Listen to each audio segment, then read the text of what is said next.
La guérison, la volonté de Dieu pour toi. Mes chers amis, bonjour. Aujourd'hui, nous allons voir l'épisode 9 de la série Identité en Christ. N'oublie pas de pouces, de partager et de t'abonner. Que Dieu te bénisse. Beaucoup de croyants croient que Dieu peut guérir, mais ils ne savent pas si Dieu veut guérir. Ils disent, peut-être que Dieu veut que je garde cette maladie. Peut-être que c'est pour m'apprendre quelque chose. Peut-être que Dieu dit non. Mais aujourd'hui, je vais te montrer une vérité claire et puissante de la Bible. La guérison n'est pas un hasard, n'est pas un bonus. La guérison fait partie de la volonté de Dieu. Jésus a porté nos maladies. Ésaïe chapitre 53 verset 5 nous dit, par ses meurtrissures, nous sommes guéris. Et Matthieu chapitre 8 verset 17 dit, il a pris nos infirmités et il s'est chargé de nos maladies. La guérison n'est pas quelque chose que tu dois mériter. Ce n'est pas un privilège pour certains. C'est quelque chose que Jésus a déjà accompli à la croix de Golgotha. De la même manière que Christ a porté tes péchés, il a porté tes maladies. Si la croix te donne le pardon, la croix te donne aussi la guérison. Jésus a toujours guéri ceux qui venaient à lui. Dans les évangiles, on lit ceci encore et encore. Il guérit tous les malades. Tous ceux qui les touchaient étaient guéris. Il guérissait toutes tes maladies et toute infirmité. Jamais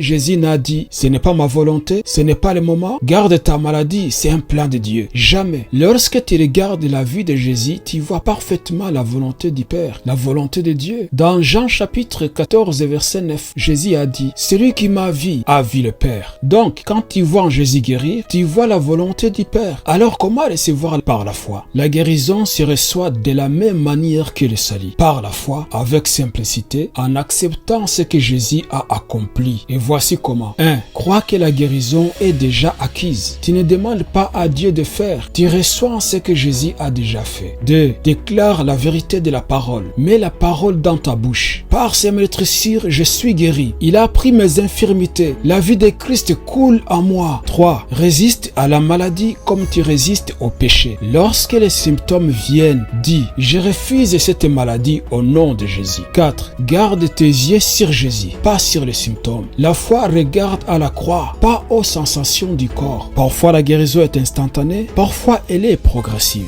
Dans la Bible, certaines guérisons étaient immédiates, d'autres étaient progressives. Mais dans les deux cas, c'était la volonté de Dieu. Ne doutez pas si les symptômes persistent un moment. La guérison peut être instantanée, progressive ou intérieure avant d'être visible extérieurement. Continue de croire, continue de déclarer, continue de te tenir sur la parole. La guérison est dans la volonté de Dieu. Jésus l'a payé pour toi. Il a porté tes maladies à la croix. La guérison n'est pas un doute, c'est un héritage. Reçois simplement ce que Jésus a déjà accompli dans la paix et dans la foi. Que Dieu te bénisse.